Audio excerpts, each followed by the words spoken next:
Welcome to Family Basics 101.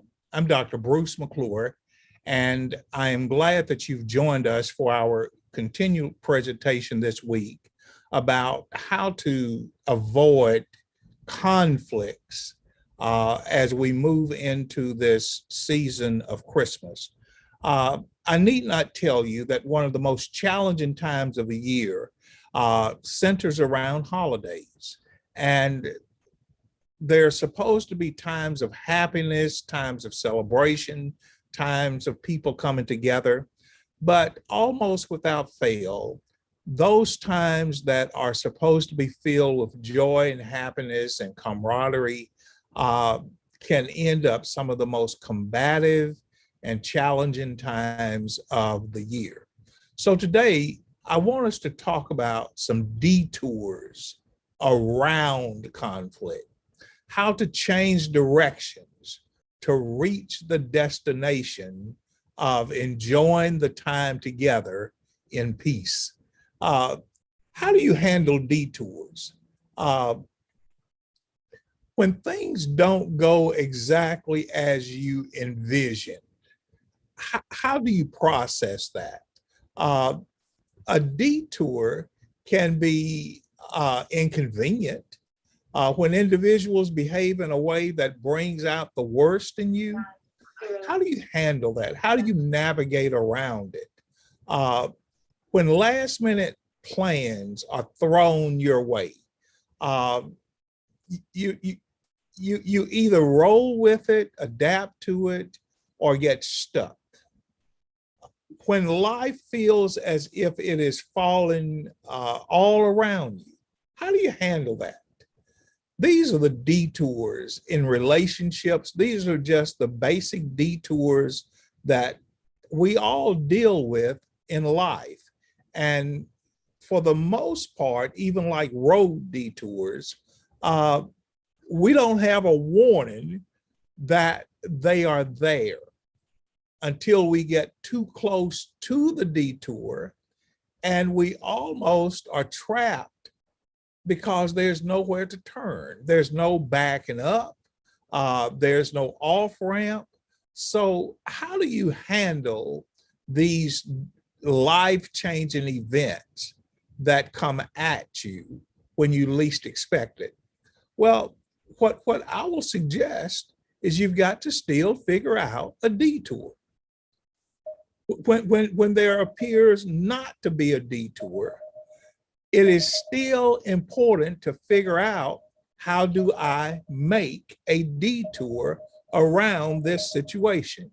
Detours are not always convenient. In other words, they're not always right before your eyes, but they are necessary. And that's where the you and the me comes in, to where we have to figure it out. Have you ever had to modify travel plans at the last minute because of weather, sickness, unexpected road repairs, and even last minute emergencies? You just have to figure it out. Although last minute changes are annoying, they can sometimes be life-saving. If too much air turbulence, for instance, is over a flight path, and this truly happened to us earlier this year, if too much air turbulence is over a flight plan from Florida to Washington, and it's going to fly inland, the pilot will fly out to sea and travel up the Atlantic Ocean, and then near Ocean City, turn inland and come over to DCA or BWI Airport. It's an unexpected rerouting, but a much smoother flight. The passengers, truthfully, could care less. The passengers just want to get from Florida to Washington, D.C.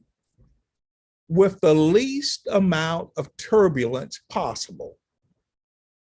But out of courtesy, the pilots oftentimes will come over the PA system, and they will let us know, this was the plan, but because of storms or turbulence, we're going to alter the plan.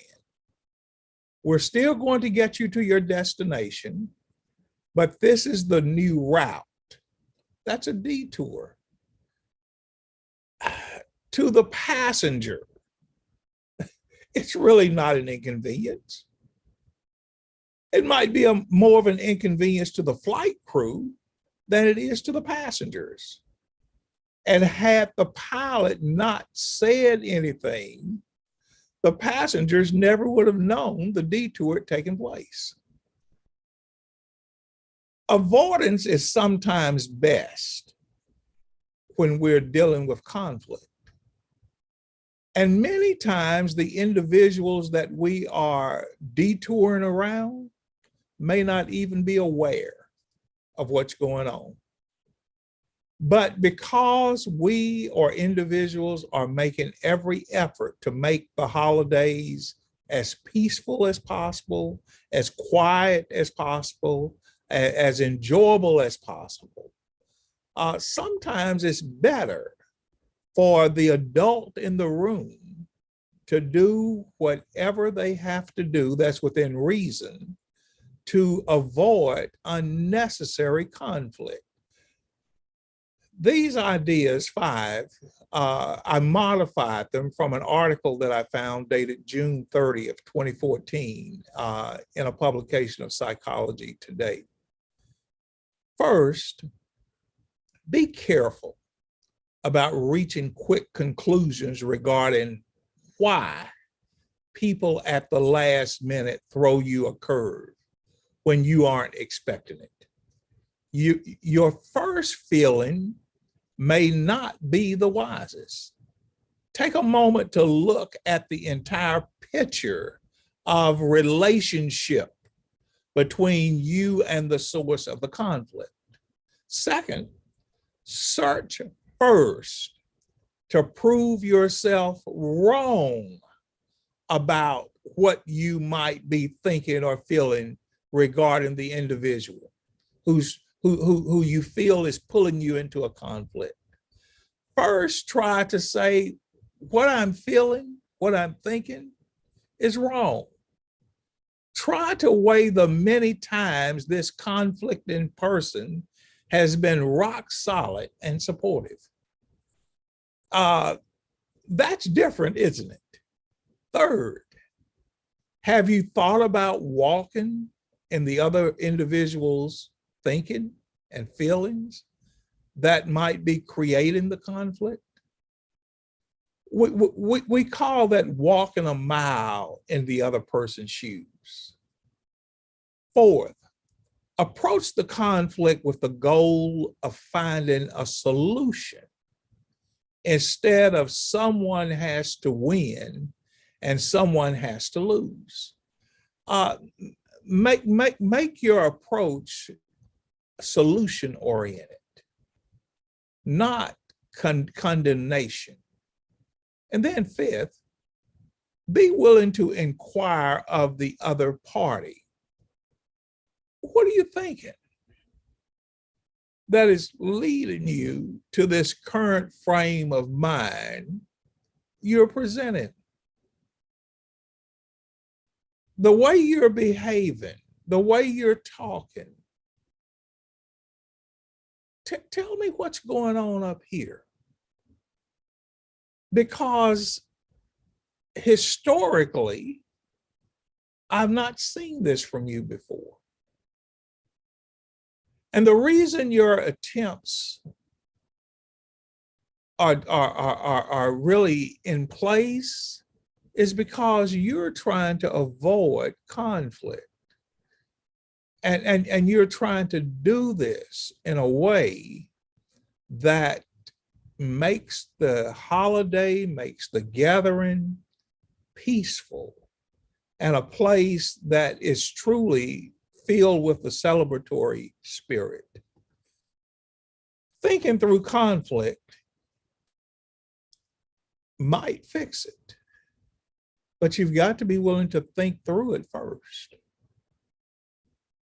In the book of Isaiah, chapter 1, verse 18, come now, and let us reason together, saith the Lord. Now let's go back to the heading. Thinking through conflict might fix it. Both individuals need to take time to think through their actions or their inactions. Because what Isaiah the prophet said is, come now and let us reason together. See, it's not fair for one person to bear the whole burden of this conflictual situation. Come now and let us put our minds together to correct this, to show to be right. We're not looking for winners, we're not looking for losers, we're looking for what's correct. And we're looking for what's right. And if we find what's correct and we find what's right, it fixes the conflict. We detour around it.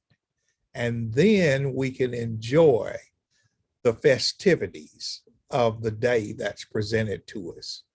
Whether it's a birthday, whether it's Christmas, whether it's Thanksgiving, whether it's New Year's, the goal is always to let's move around this. Let's avoid this.